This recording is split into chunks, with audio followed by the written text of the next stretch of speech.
Hi hello नमस्कार।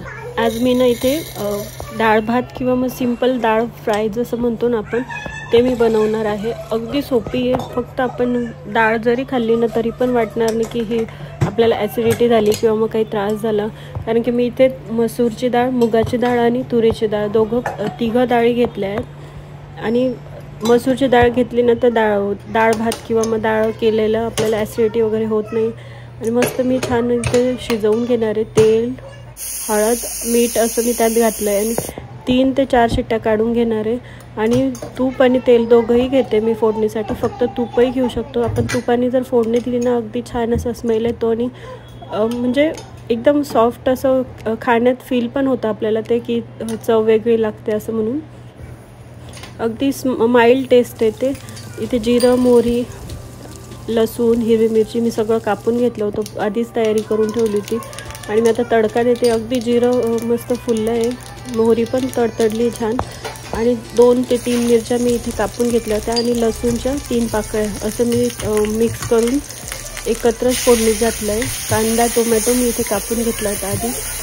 कापण्यापेक्षा मला अगदी बारीक आवडतो म्हणून मग मी चॉपरमध्ये करून घेते। एकदम काम पटकन पण होतं आणि अगदी आपल्याला जसं बारीक पाहिजे तसं कापून होतो।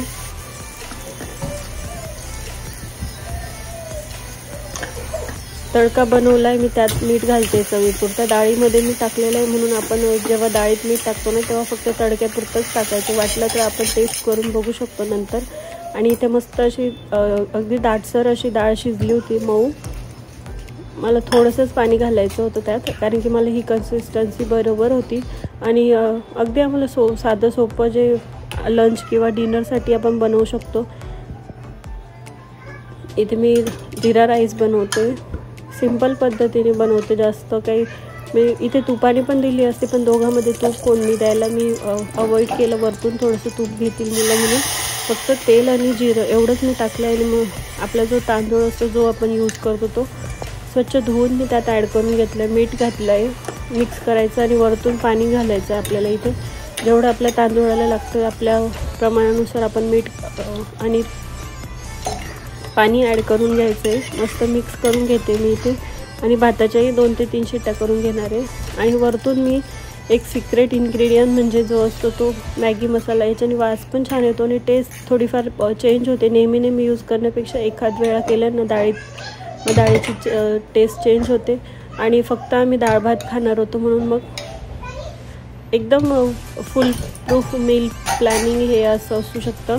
याच्यासोबत बटाट्याचे काप म्हणतो आपण ते पण करू शकतो, पण आमच्या इथे मी एकटीच खाणार होती, मुलं खात नाही सहसा।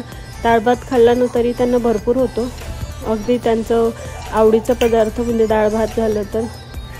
वरतून मी थोडंसं तूप घेत आहे आणि साईडला सलाड घेतलं आहे, काकडी वगैरे। आणि माझ्याकडे इथे लोणचं होतं, लोणचं पण मी घेतलं आहे, पापड भाजून घेतला। आणि इथे आपलं मस्त लंच किंवा डिनर आपण कोणत्याही वेळेला आपण बनवू शकतो। आणि इथे माझं हात रेडी झाली थाळी। आवडलं असेल तर please do like, subscribe. Thank you for watching.